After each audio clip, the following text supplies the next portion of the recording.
Michael Olise has snapped Chelsea. He has chosen to join Bayern Munich. David Austin went ahead to break this story, and I'm gonna be here to obviously bring you the latest news and information as far as all this is really concerned. Welcome to this channel known as the Rokani Media Football. How are you guys? And where you watching us from? I go by the names of Rokani David. Smash like button, comment and share.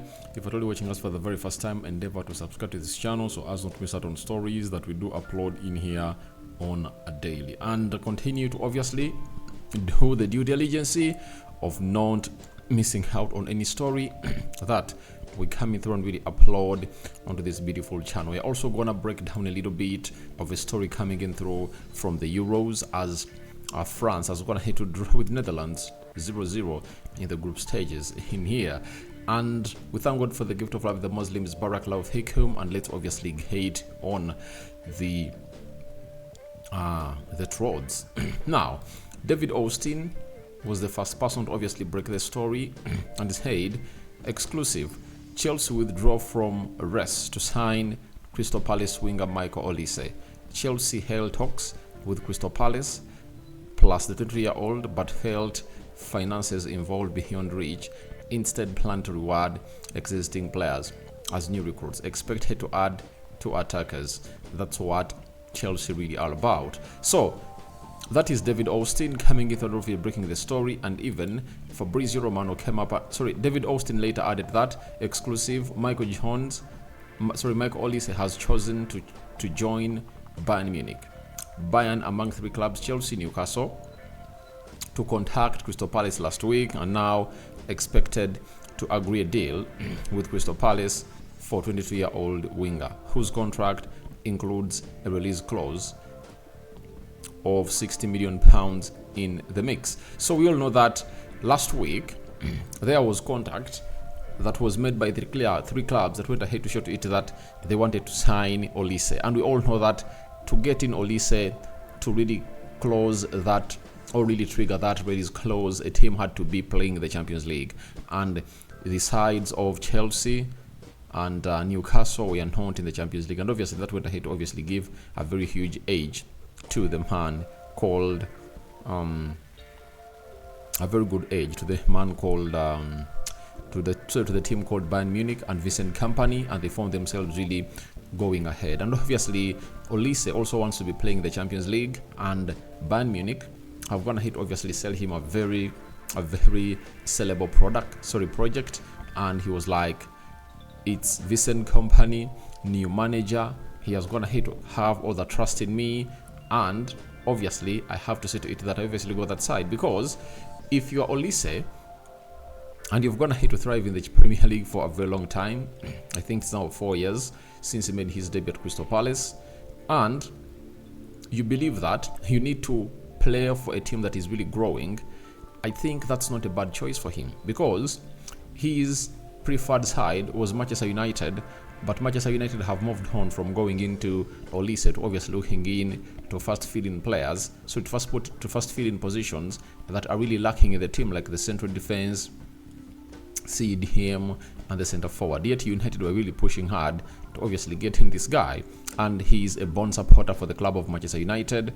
And what does that mean to the side of Leroy Sane? Meaning that this time around, Leroy Sane is going to have to be provided with a competitor into that team, and I tell you, it's really going to be a heated up argument if therefore you're the side of Bayern Munich. And we never know, Leroy Sane might be put on the market to be sold in the summer transfer window, because he might be like, I might not be going to compete with this guy that the manager is going to have to bring in through, because Olise is a player who is more lethal than Leroy Sane. He's not as selfish as Leroy Sane, because Leroy Sane is good, he has a very good game awareness, and reading and interpretation, but his end product to the game is known at the levels of Olise. Olise's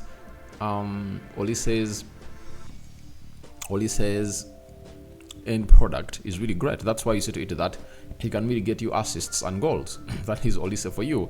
And I think Harry Kane is gonna be into a party mode when this guy plays with him, as he's really good.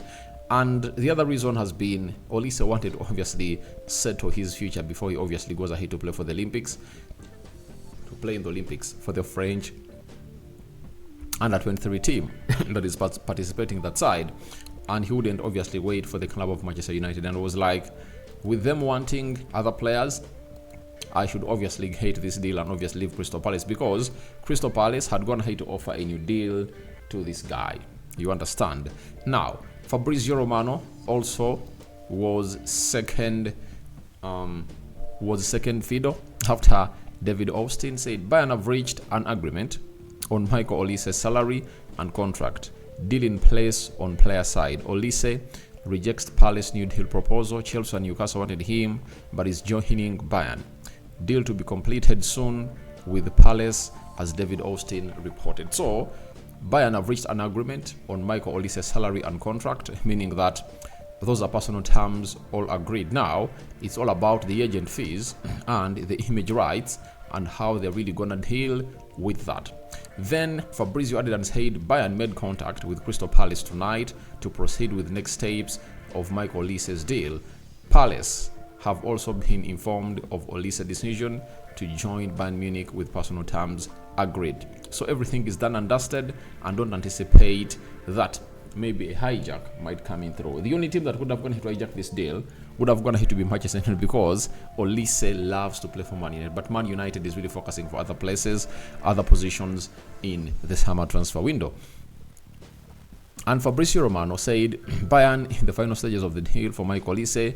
The expectation is for Bayern to trigger the release clause worth around 50 million pounds, or it's now 50, not even 60 million pounds. It's always been 50.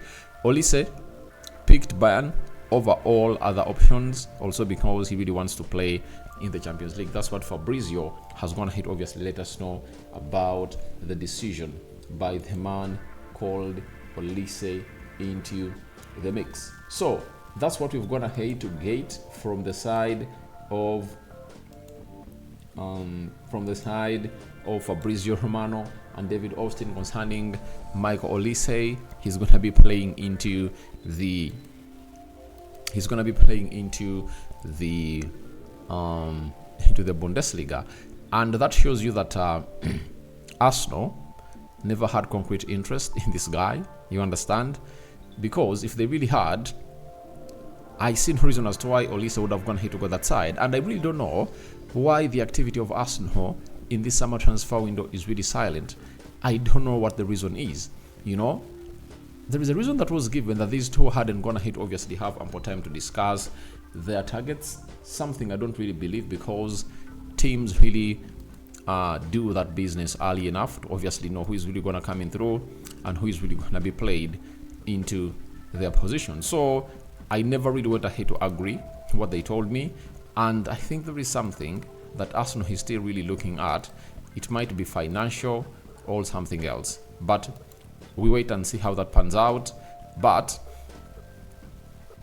we wait and see who is going to be the preferred right winger that Arsenal is going to be getting in, because we've all gone ahead to see to it that Nico Williams is now onto the ladders, and that means if Olise has gone ahead to go, they're having Pedro Neto and Nico Williams that they are looking at, and that means another team that has been the rest of Michael Olise is out, and that team is none other than Bayern Munich, meaning that they're not going to go in for Nico Williams. Now, a game of football was played today. It ended 0-0 in favor of no one, and it has been Netherlands versus France. And guess what? It ended 0-0, but this was the game by numbers. Netherlands had 8 shots at goal. France had 15. Netherlands had 4 shots on target. France had 3. 37% ball possession by Netherlands, and France had 63%. 397 passes completed by France. 658 passes completed by the side of France. 88% passing accuracy by Netherlands. France had 92% passing accuracy. 13 fouls committed by Netherlands. France committed 8. 1 yellow card to Netherlands. Did it go to Dema Fries? You know, who plays in the central defense, not the other Dema Fries who plays as a right back. Then no yellow cards issued to any French player, 0 red cards, 4 offsides to France and 0 offsides. Sorry, 4 offsides to Netherlands and 0 to France. 3 corners to the side of Netherlands and 6 corners to the side of France. So I think France had the most open chances, but they couldn't obviously score them. They lacked what we call a lethal person in that game. But I really saw the fluidity into the final third at par. It was really very good for me. And Kylian Mbappe, always, he was missed because, you know, he'll create a moment of magic. But all in all, he will be better the next game. Netherlands topping the group, 2 games for points. France, 2 games for points. Austria now is back into what we call the competition because they're having 3 points. They've gone ahead to beat Poland, I think, by 3-1.